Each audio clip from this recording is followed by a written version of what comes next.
Knicks family, what's poppin'? It's your boy. Just about an hour ago, Julius Randle apologized to the fans for the comments he made last night. And this is what he said. He said, I just want to send a quick message to our fans and be clear. I love NYC and being a part of this team and this franchise. And like most Knicks fans, I am really passionate about being successful. My family and I love how the fans and New Yorkers have embraced and accepted us and made us feel great about our decision to commit long term with the team this past summer. This support means the world to us.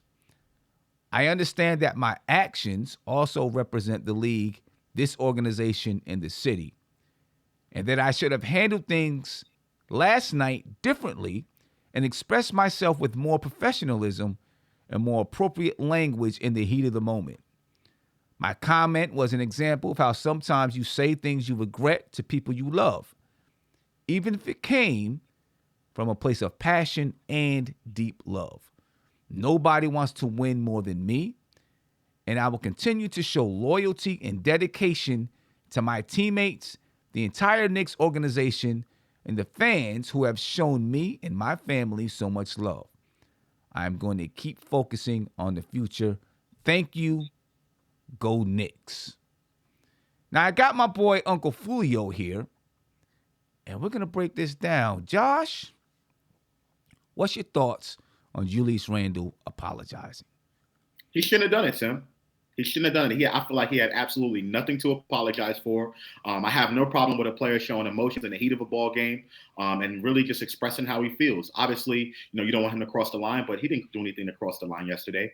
So I feel like this apology was not needed at all. And it feels to me as if this came from somewhere else, maybe within the organization or somewhere within Julius Randle's camp because of the big media firestorm. But, Sim, I don't like this at all. I don't like it either. As I said, I think he was well within his rights, just like the fans are well within their rights to boo. And it is what it is. It's a love-hate relationship. You know what I'm saying? The fans are going to boo anyway. When he gets back in the Garden, as soon as he's announced, touches the basketball, he's going to get booed. Until he plays good, makes a shot, does whatever, then they'll let it go. I don't know. I feel like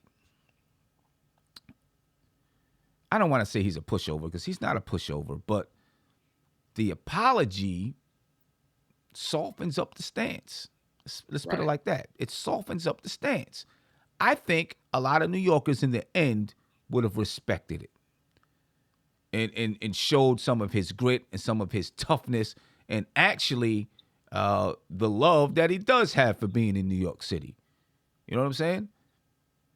You're one of us now. Right.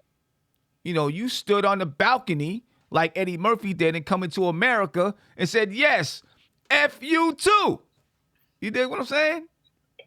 So I didn't think it was necessary, but it is what it is. He did it. I think it's coming from the organization. Say, hey, make this right. We got to make sure there's butts in the seats. Sim, this has James Dolan written all over it. James Dolan, who is the person that is really, really concerned and really cares about public relations, and for the media to have the type of backlash that it did, the local and national media. Well, it was a national televised game, right? So you got to start there, and then the local media definitely picked up on it. I think James Dolan has his hands all over this, and I would not be surprised if I doubt we're going to find out.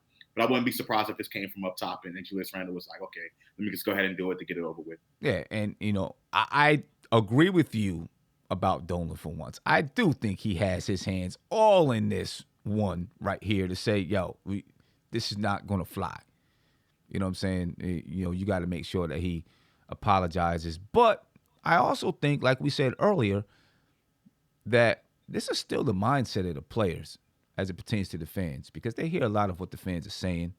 Right. And I'm just speaking basketball-wise. We can get into a little bit about some of the other stuff, but just basketball-wise, talking about trade this guy, not happy with how this guy is playing, Fournier this, RJ that, Randle this.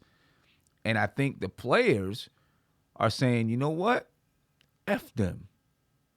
It's about us, right? We're the ones in the locker room.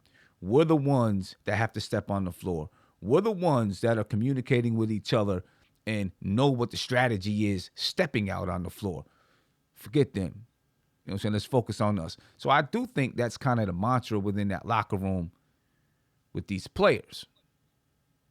You know, I mean, would you agree, disagree? No, I absolutely agree with you, and I think that is a great thing for this team. Absolute great thing. First and foremost, Julius Randle is the quasi leader in that locker room. You would say, right? Oh, it's the best player on the team. You would say, right? So for him, you know, if the fans were directing boost towards the entire team as a whole, right? Julius Randle stepped up and said, "I'm gonna go ahead and take this bullet for y'all, and I'm gonna shield you guys because I know what you guys do in the locker room each and every day, right?" Also, add on to the fact that the Knicks actually came back and won the game, right? And to the simple fact that, you know, that this big media firestorm that's going on, you know, most of it has been directed towards Julius Randle, and for him to step up and show that he actually cares, right? To me, I just think that's a good moment for the entire team inside the locker room. They're going to fight for each other, and they're going to continue to battle until this season comes to an end. So I think this is really good for the locker room, and I'm really glad that, you know, that the first incident happened, that Julius Randle was able to acknowledge that he feels some type of way and he hears what the fans are saying. But I don't like the way he handled it right now. I don't like the apology. Yeah, I don't like the apology, but I do think it's coming from up top. So, you know, maybe he didn't even have a choice in the situation. They said, hey, this is what you got to do. Go do it. Now, I do want to address, though, the fans that just do some, what I consider dirty stuff, man. Posting on his wife's Instagram, you know, about Julius Randle. Obviously, all the COVID stuff, you know, that they were glad that he caught COVID. And anything that's personal, anything that involves his family, his children, anything outside of basketball, to me, is just out of bounds. I get it. You pay your money. You have the right to go to the stadium and boo all you want. I don't think you have the right to give personal attacks on the man's family, children, or any other thing in his life outside of basketball. You know what I'm saying? I just don't think so. Now, I mean, he might do some things that's in the public eye. If he does something in the public eye, you have every right to comment about it and maybe not like the guy. But there are just certain things that Knicks fans do. And it's not all Knicks fans. It's just, you know, a sour bunch of Knicks fans that do it. But then, you know, the national media picks it up, and these people, whoever picks it up, and it sheds a light on everybody. But there's a select few that just do some really nasty things to our players sometimes when they don't like them, and you know, it's bad. You know, it's bad, and you shouldn't, because they're human.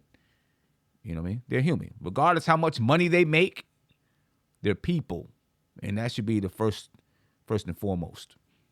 Absolutely, Sam. And I understand the Knicks fan base is probably one of the most determined and rabid fan base out there. But like you said, there's just really no excuse to cross that line. I think there definitely is a line that you know, people need to stand clear and don't approach that line. Because if you were talking to Julius Randle out in the street, or any player for that matter, you definitely wouldn't say those things, right? Because that'll be a whole different conversation, not just with any athlete, but a person in general, right? So I think there's a line that definitely does not need to be crossed. There's a lot of individual fans that don't represent the fan base that have attempted to cross that line, and I think that's probably also a part of why Julius Randle gets that frustrated, as any player would and should, right? But those small select few fans don't reflect the entire fan base, and I think for the most part, the majority of the fan base just want to see a winning product on the floor, and I think that's what it really all comes down to. Yeah, no doubt about it. Anyway, Julius Randle apologizes, ladies and gentlemen. I don't think he needed to apologize. I don't think the fans needed to apologize for booing. Those who did things out of bounds, you know, maybe you should. But if you just didn't like Julius Randle, or even if you said you wanted the guy traded, you don't need to apologize for that. And I don't think Julius Randle needed to apologize, but he did it. He's still gonna get booed. You know what I'm saying? He's gonna get the boos. And I mean, listen, you know what? I was even thinking, and maybe this would have, you know, fanned the flames. I was even thinking, if he didn't apologize when he got back to the Garden, as soon as he stepped on the floor, just gave him, you know, just waved everybody in. Go ahead, give it to me. Double down. Double down on it. Give it to me. But I think the fans would have respected it. honestly, and enjoyed it, had a good time with it. And as soon as he made a big play, they would have been back to cheering him. You know what I mean? It's a family argument. As long as we win at the end of the day, I think that's what all that matters. As long as we win, we got to win ball games. And right now, the Knicks are 1 game out of 500, so 1 game below 500. So, yeah, that's it.